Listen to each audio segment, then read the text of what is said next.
Hey y'all, you got a minute? I have a funny story about how, in my opinion, God works. I am a sinner, and I'm pretty sure I'm always gonna be a sinner.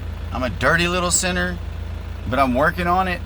And to be honest, I can't think of a lot of things that I do that are sins, but I think that's part of the issue, is that I don't know that most of the things that I do are a sin. So God came on me and was like, you need to start studying. Study like a preacher. Study like a preacher studies.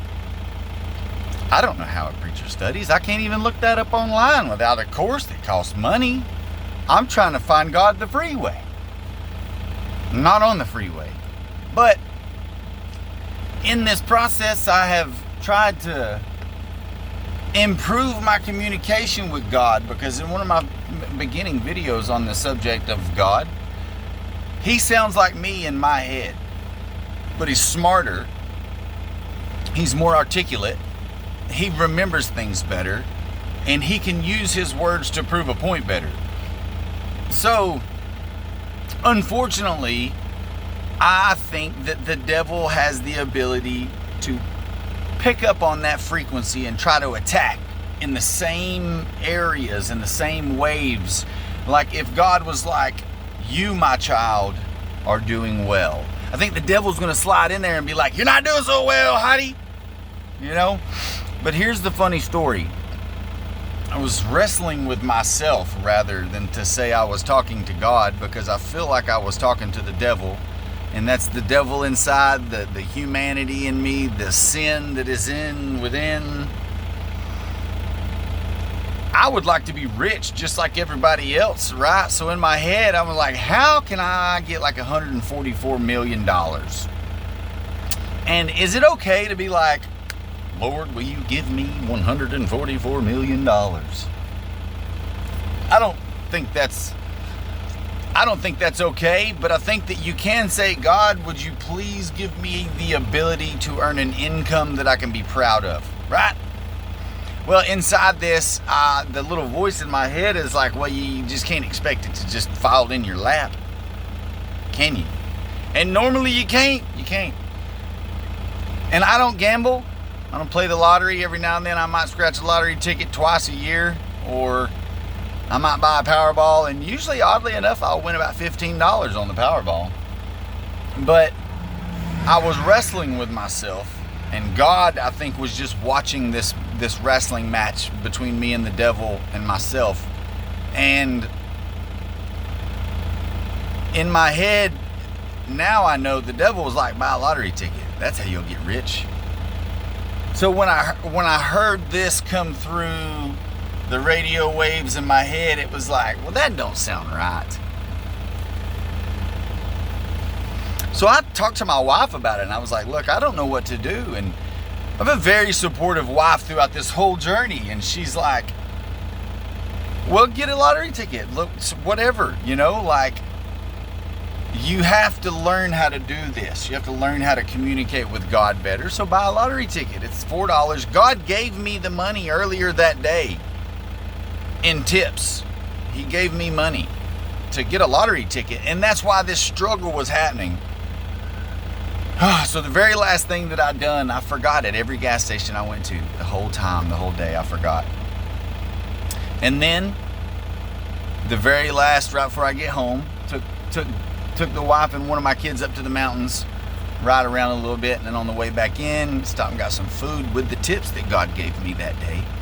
And then I stopped at I got a lottery ticket on the way home, and I toiled over it, I think in my sleep some, and the next morning when I woke up, I was like,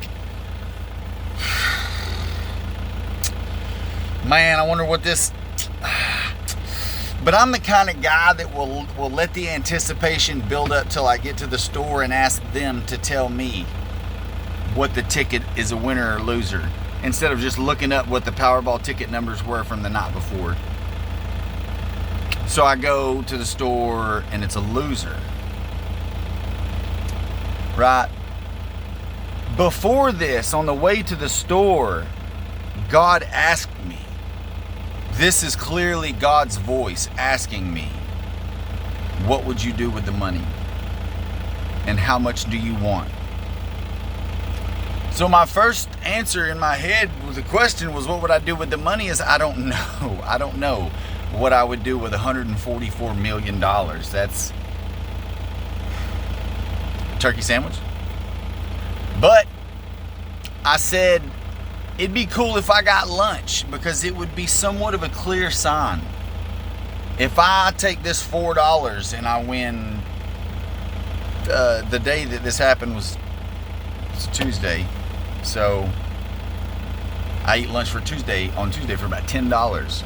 And I said, if I can get lunch out of this, then I'll be happy. It was a loser, you know. I didn't get lunch out of the ticket. So then I'm like 10 stops into the day and somebody leaves a $10 tip. That will cover my lunch. My lunch is like $7.50. The person probably put the tip out the night before. God knew.